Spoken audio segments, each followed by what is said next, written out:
मी अक्षदा गोवर्धन कांगणे, जिल्हा परिषद प्राथमिक शाळा तळेगाव दिंडोरीची विद्यार्थिनी सावित्रीबाई फुलेंची भूमिका सादर करत आहे.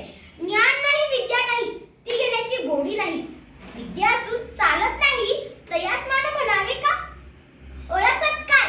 ज्ञा सावित्री ज्योतिराव फुले, सातारा जिल्ह्यातील खंडाळा तालुक्यातील नायगावच्या नेवासी पाटलांची मी कन्या. वयाच्या अवघ्या 9व्या वर्षी ज्योतिराव फुले नावाच्या माणसाशी माझे लग्न झालं.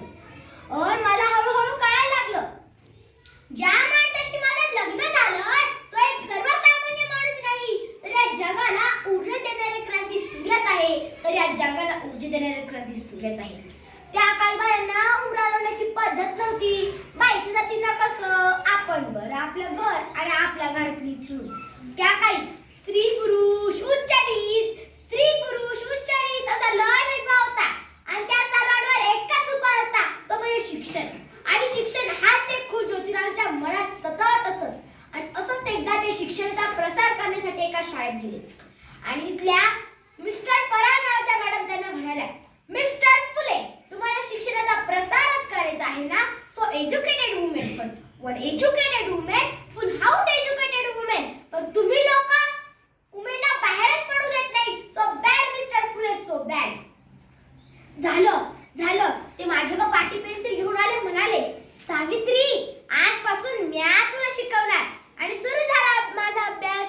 बेक बे बे दुनी चार, काना मात्रा वेलांटी आकार उकार सार आणि बघता मी काव्य सुद्धा रचू लागले. आणि अशातच 1 जानेवारी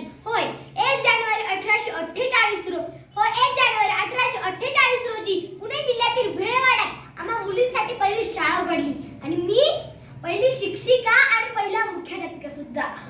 शाळेत जाताना लोकांनी मला दगड फेकले ते मी सहन केलं, शेण फेकलं ते मी सहन केलं. पण आता माझ्या सहनशक्तीचा अंत झालाय.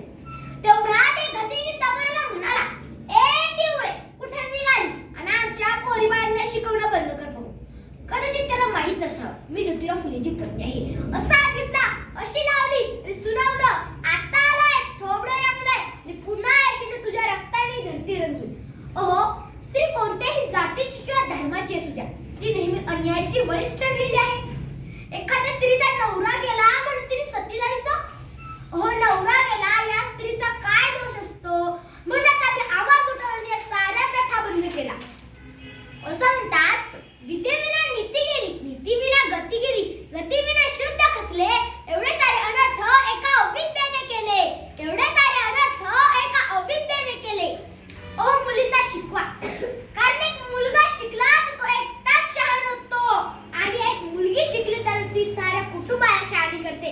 म्हणून मुलींना शिकवा आणि आपल्या देशाची साक्षरता वाढवा. धन्यवाद.